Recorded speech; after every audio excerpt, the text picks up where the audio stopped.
For many, Kratos has solidified his rank as one of the most memorable video game characters of all time. Since his debut on March 22, 2005, the rageful demigod has single-handedly destroyed the Greek pantheon of gods using some of the most brutal techniques ever seen in gaming. 17 years later, as Kratos has settled into a new land with new gods, many people have turned to mythology to learn more about their favorite god of war.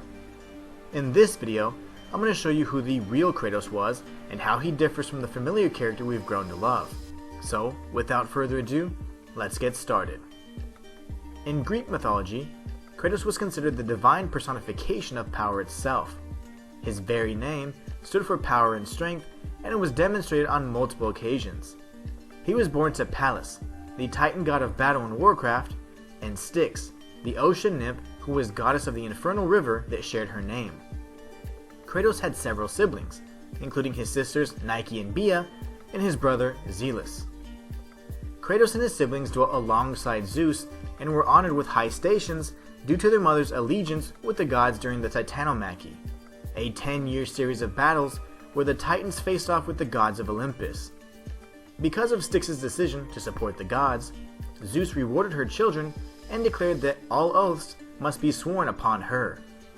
Failure to do so would result in one's swift death, and even the gods were not immune to this.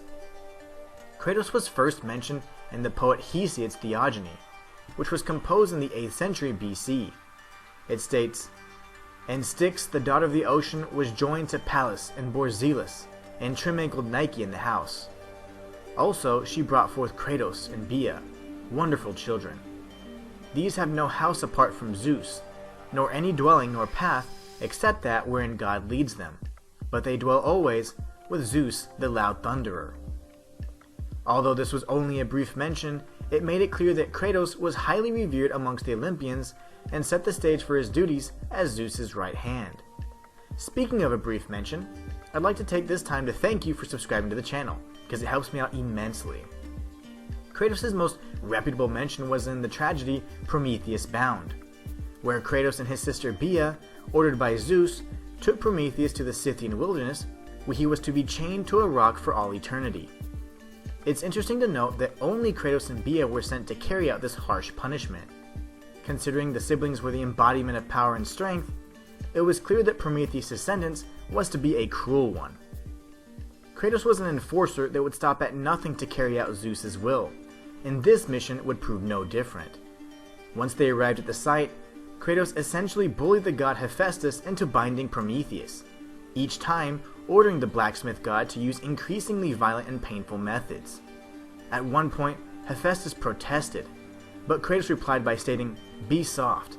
Do not throw in my face my willfulness and roughness of temper," further demonstrating his brutish nature. Despite other minor references, Kratos is all but absent in other ancient works and is only mentioned briefly as an acting force of Zeus. Although both iterations of Kratos exude an image of absolute strength and power, this version of Kratos will likely live on in our memories for time immemorial, as the mortal who did the impossible and killed a god. After taking down both the Greek and Norse pantheons, what lies ahead for the accomplished god of war? Will he continue the endless bloodshed? Or will he rebuild civilizations and serve the humans as the god they so desperately need?